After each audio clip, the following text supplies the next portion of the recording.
one more day of parawinging.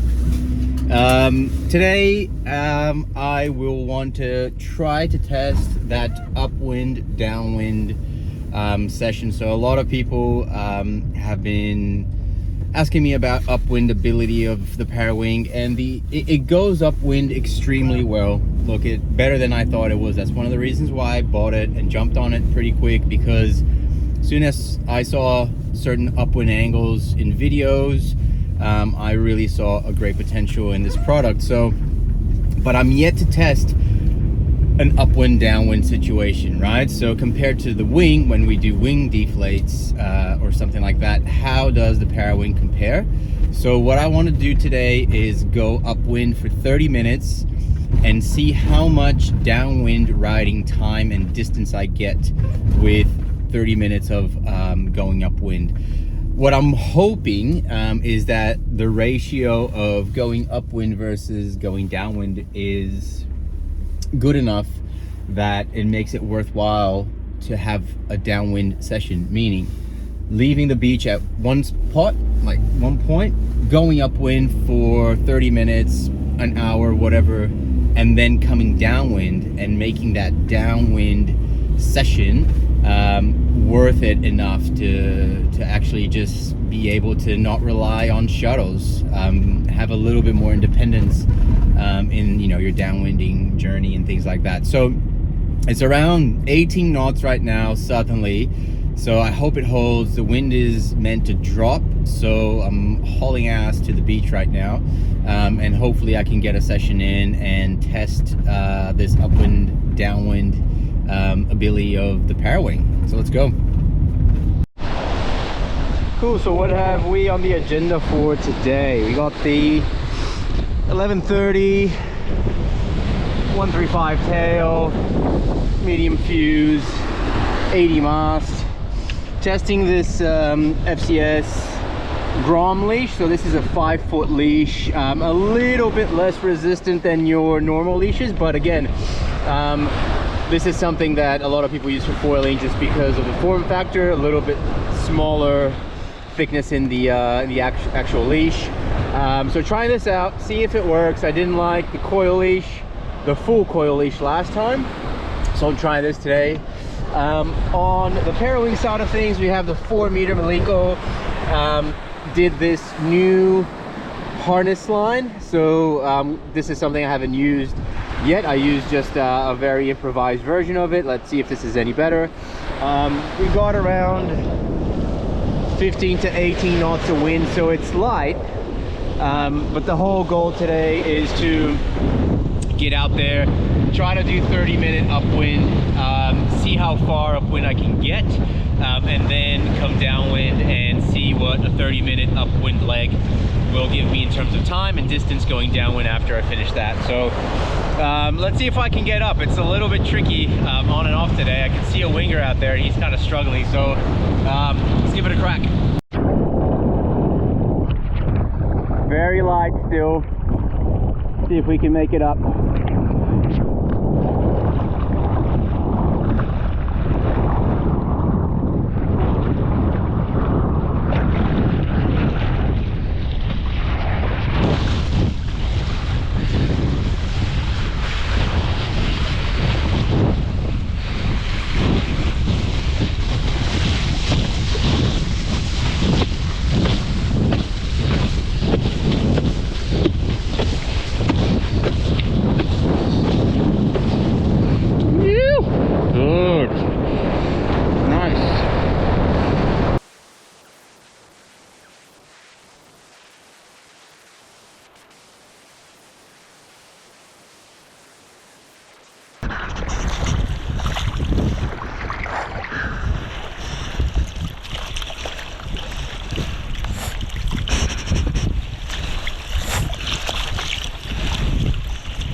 Okay.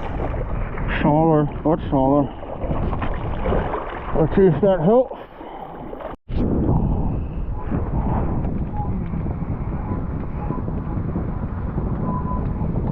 For the moment, I've been liking riding without the harness line going heel side and with it going toe side. Also, decreasing the size of the harness line was good, so let's keep going.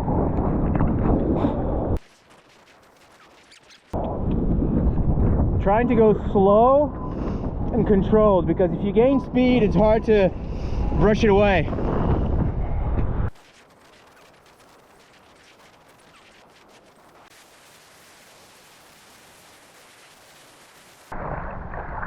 So the wind's very on and off at the moment. I've been in the water for maybe 50 minutes now, but haven't done much upwind. Look, I went, for people that are locals here, I went from Brighton Beach all the way to probably Sandringham. Sorry, not Sandringham. In between Greenpoint and Sandringham. So just that little stretch there. Didn't even make it all the way to shore, but yeah, I'm struggling because the wind's light, and when it's powered, it's on, so I have to make sure that I have a good edge upwind and a good upwind angle, and then it's like there's a big patch of nothing, and then I have to regain that speed, and to do that we have to go downwind a little bit, but then I lose tension on the lines. So I'm not, like, I'm riding, but I'm not that efficient. So what I really want to do now is just send it downwind and catch a ride back here somehow, which I might do.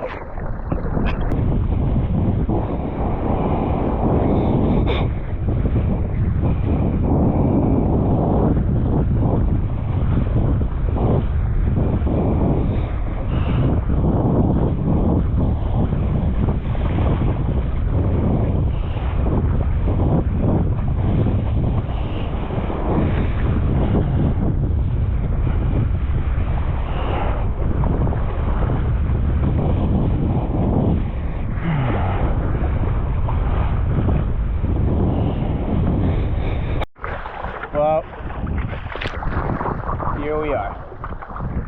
I knew this was gonna happen, but I just had to try. I had a very small window to get out, and it was 18 knots. It was fine, but I knew it was gonna drop. I knew it was gonna go down. We're probably under 15 knots now with some gusts coming through, which I'm trying to get up on, but it's just not worth it at the moment. I was able to get upwind. I was able to get upwind a little bit. Had to play around with my my harness line, which slowed me down. So I spent maybe 20 minutes between retying my knot and then just trying to get up because it was patchy. So I lost a little bit there, but for a moment I was doing it. All right, so I'm back in the van. It was a good test, very good test. Like I've already mentioned, this Parawing has a very small window that it performs in, and you have to be mindful about that when we're doing upwind downwinders. So today, you know, conditions weren't great. Conditions were 15 to 20 knots, 15 to 18 knots really, and really up and down. So I would be riding upwind in a good angle. I would get a gust. I would have to readjust, go downwind a little bit, bear downwind to like lose that power, lose the tensions in the lines, lose speed. So I would lose a lot of upwind angle, you know, a lot of whatever I've built upwind, to then go back on my on a good angle, go back on a rail, let's call it, and go back upwind. So what I found was, on going heel side, I preferred to go with both hands on the bar and not hooked in. I felt like I was getting a better angle going that way, but also whenever I had those gusts and those you know, big pulls coming through, I could absorb that with my hands, and I found it easier to ride unhooked. Now when I was going toe side, I definitely wanted to be hooked in. And what I would do is I would pull the top of the bar towards me, which would make the Parawing flutter a little bit, and I would be able to then bring it to the side of the window a little bit more and get a better angle. Now, this is a lot of kiting jargon when I'm talking about the edge of the window. So when you're kiting, there's a power zone around you, and right above your head, and 90 degrees both ways, that's a neutral angle. Right in front of you is the most powered angle, and the Parawing really is a very low aspect kite, so it flies very much into that power zone straight in front of you. So for me to be able to go upwind, it's easier if I can bring the Parawing to the side of the window where it has less power, and then I can also with that get a better angle upwind. Speaking about gear, I tried the FCS Grom leash, which I use for prone, and I wasn't stepping on it when I was getting up, but it really didn't help me when I fell, because it's not a coil leash or anything like that. Sometimes it would just get tangled on the mast, and then it's not a big deal. It's basically something that I then need to just unwind in the water, and it doesn't take too long. It's basically, just spinning the board around, but I would rather not have that. And also when I'm riding, I could feel it in the water a little bit. You get used to it, and then it goes away, and you stop noticing it. But it was something that I felt kind of like, just consistently touching the water and being a bit of an annoyance behind me. All right, so let's have a look at this run on Strava. So let me explain exactly what happened. So we started the run. This is the completed run. So total of 2 hours and 6 minutes in the water, 17 kilometers. So when I started the run, I had a little bit of an issue getting up at the start. So I kind of lost... let's say half a kilometer there, going downwind, not gaining any, and that was around 4 minutes or so of the run. Worth noting these numbers for later. But once I was up, following the run here, good upwind tack going all the way out to this point at basically 3 kilometers and 11 and a half minutes. This is the point in the run where I had to stop and retie my knots. So that was important because I wasn't really comfortable with the length of my bar. So I stopped here and basically went downwind for quite a while, longer than I would want it to have gone. So from 26 minutes and a half to that's like 11 and a half. So I lost 15 minutes here. And on top of that, I lost, what was this? Let's call it 3 kilometers, and started going upwind at 4. So I lost 1 kilometer going downwind here, half a kilometer at the start. So once I was up, I, again, was able to get a good upwind angle, and this was a toe side tack. Pretty long toe side tack. So let's see how long this was. So 28 minutes. That was probably a 10-minute toe side tack. And when you're doing these, what I wanted to do was to minimize turning. So I know how to jibe on the Parawing both sides, which is good, but I still don't know how to tack. So tacking is when you do your turn going upwind, and jibing is when you do your turns going downwind. So you lose a little bit of ground when you do a jibe, and you don't lose any ground when you're doing tack. So I wanted to avoid too many turns. So this was a over 10 minute toe side tack, all the way back up to, just about where Green Point is. That's the little point in the map near that tram stop over there, or the train stop. So then, great, did another turn and came back out, and this is where the wind died. So the wind died, and unfortunately, couldn't keep going. But in saying that, if I look here at this run and losing those 4 minutes and then 15 minutes, and we are here at 45 minutes, you know, the 4 minutes at the start, the 15 minutes doing the knots and trying to get up again, we are still under 30 minutes at this point.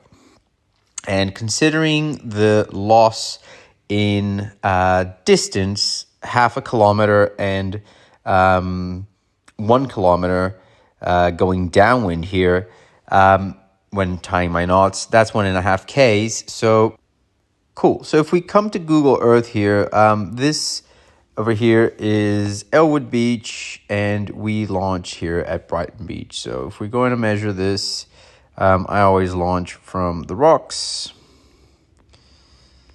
And I was able to get to, I want to say, around here. We can go straight down.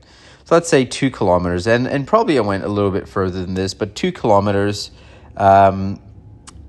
You know, if I consider this distance, what I was able to do, adding 1 kilometer that I lost when I was tying my knots and redoing those knots and then trying to go upwind, but also the 1/2 kilometer that I lost at the start, that is 3.5 Ks going upwind in less than 30 minutes.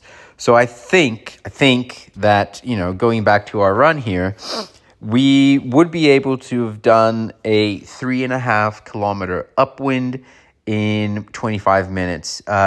So if let's average that out and say that in 30 minutes I went up 3 kilometers. That's a 10-to-1 ratio, which is not all bad. So if I ride upwind 30 minutes, I have a 3 kilometer downwinder. Now, a 3 kilometer downwinder goes pretty quick. Let's say on average, you know, I do 2.5 minutes, you know, easily, sometimes more, sometimes less. But 2.5 minutes is a very comfortable downwind time per K. So that essentially would give me only 7.5 minutes of downwinding. So look, this is a test. This is a bit of exploration, and I think we're getting somewhere interesting. So with better upwing angles, better setup, better conditions, I think that this ratio can be improved.